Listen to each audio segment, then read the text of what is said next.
Man utawi sapane wong aksara kang iku ngekeh-ngekehake ya madzikrallahi ing zikir maring Allah taala ahabba mongko bakal seneng hu ing man sapa Allahu Gusti Allah taala rawahu Ad-Dulaimi an Aisyah.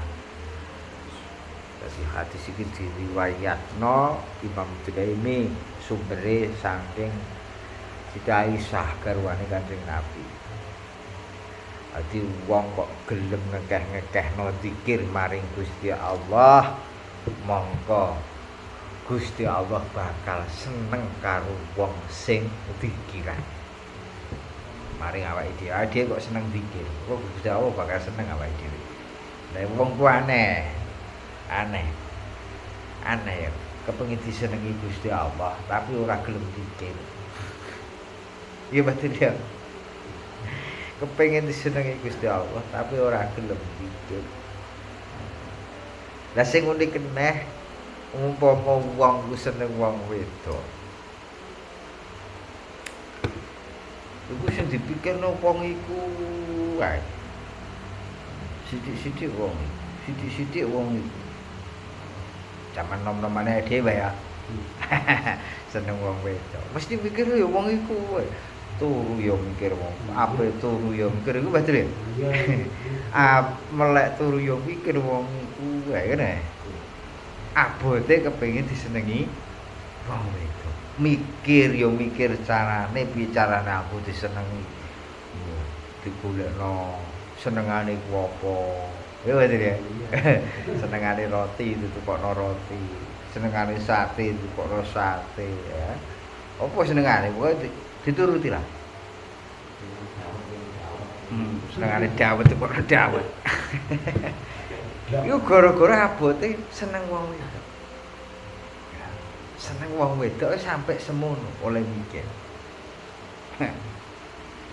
Abote kepengin disenengi wong wedok. Mergo dhek seneng kan. Wah abote. Lah tapi kena apa awake dhewe iki kepengin disenengi Gusti Allah. Tapi kok dikon nyebut asmane Gusti Allah wae kok emoh. Dewe ya. Kena apa awake dhewe iki kepengin disenengi Gusti Allah tapi dijak dikiran kaya kok abote ra karu-karuan. Padahal nalika awakmu seneng wong wedok tanpa wong wedok iku ngongkon sampean kudu eling karo aku nak seneng karo aku. Tanpa wong wedok ngongkon iso awake dhewe eling terus bae ya. Turu eling, melek eling, ape turu eling, tangi turu nyandak ape. Lah kene apa? Nek awake dhewe iki kepengin disenengi Gusti Allah kok dijak dikirani kok abot. Padahal nek awake dhewe iki seneng wong wedok, ape turu ya mikir wong wedok, tangi turu ya mikir wong wedok. Nalikane awake dhewe kepengin disenengi Gusti Allah kok ora iso kaya ngono. Berarti oleh seneng ning Gusti Allah iku dibandingkan seneng ning wong wedok iku apa seneng wong wedok iku. Iki apa-apaan terus dunia iki. Lha ya. Lah saya lho pikir. Iki terus piye kan ngono. Padahal sing jamin kenikmatan yang abadi. Yang akan memberi kenikmatan sing abadi maring awake dhewe iku Gusti Allah. Duduk sapa-sapa. Bahkan wong wedok sing awake dhewe senengi sampai sakmono iku tetep ninggal awake dhewe. Nek ra dhek sing ninggal sik ya awake dhewe sing ninggal sik. Ya. Bener lucu kan ngono. Awake dhewe iki seneng anak sing dipikir yo anak terus. Kepengin disenengi anak sampai sakmono polae. Tapi awake dhewe kepengin ditresnani Gusti Allah kok ora iso kaya ngono. Lha kira-kira sing memberi kebahagiaan ning gone awake dhewe kebahagiaan yang abadi ku kira-kira sapa kan? Ayo Gusti Allah. Lah awake dhewe kok jak dikiran kok abote ra karo-karo. Padahal ning ngarep dingentikano. Ya, wong kok gelem zikiran. Ya, zikiran. Bendina ngucapno la ilaha illallah kanthi istiqomah sedina 100. Dijamin awake dhewe pas dina kiamat tangi dalam keadaan mencorong layaknya bulan purnama.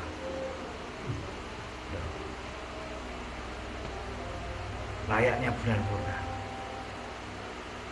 Lah wong ngono ku asline mbok yo kepengin disenengi Gusti Allah tenan Bu. Ora jajal lho wong sampean mau takon lah. Sampeyan iku yo kepengin disenengi pangeran ta ora? Ya, pengen disenengi pangeran ta ora? Yo pengen. Sampeyan iki yo kepengin entuk ridane pangeran ta ora? Yo pengen. Ora wis jawab ngono. Tapi ketika dijak dikira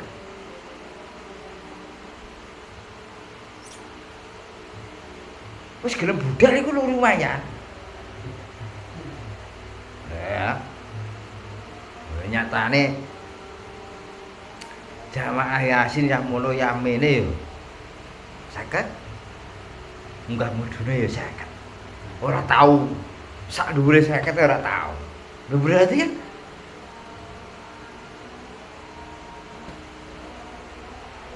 bisa mono iku wae kan. Jadi wong sing bener-bener seneng ke pangeran iku ya kepengin entuk ridane pangeran iku ya sak menono wae. Mesti gelem dijak dikira jamaah Yasinan wis mau sak mono-mono wae ora munggah kan. Yo gak mesti wong gak melok kadang gak melok jamaah Yasin nang omah yo dikira. Ora patek ngandel lho. Lah dikira apa? Iku lah lambe-lambe bahasane ben ketok apik ngono. Ora percaya wong. Seminggu pisan wae mah kok apa meneh nang bendina. Gedabres. Ya wis mah iku. Tapi karepe ngono kepengin disenengi Gusti Allah, kepengin entuk ridane Gusti Allah. Tuh. Kan yo mek penake dhewe Gusti Allah apa diakali ya.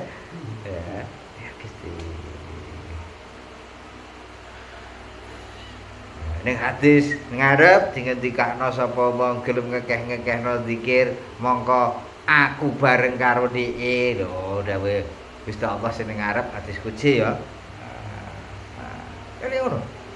Wong kok gelem zikir ikah ngekehno zikir maring aku mongko aku sok ben bareng karo dheke.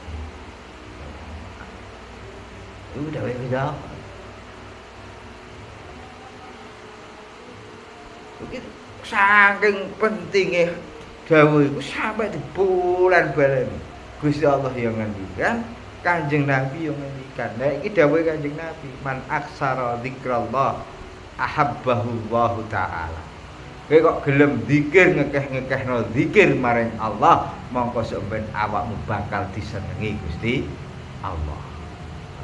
Bakal disenengi Gusti Allah. Lah supaya awake dhewe iki sregep zikir kudune nalikane seneng ning gone wong wedok iku dienggo ukuran. Biyen aku seneng ning gone wong wedok wae tangi turu eling dheke. Peturu eling dheke. Lah kene apa aku kepengin disenengi Gusti Allah kok ora iso ngono. Nek iso aku kudu sak dhuwure iku. Kan ngono. Kudu diukuran iki. Nalikane aku seneng wong wedok wae ora iso turu gara-gara mikir dheke. Lah kene apa aku kok iki seneng Gusti Allah kok ora iso kaya ngono. Nek iso kudu sak dhuwure iku. Kudune kan ngono. Lah iku bare bener. Lah mosok seneng Gusti Allah oleh gandrung ngalahno karo gandrung wong wedok. Ya lucu kan.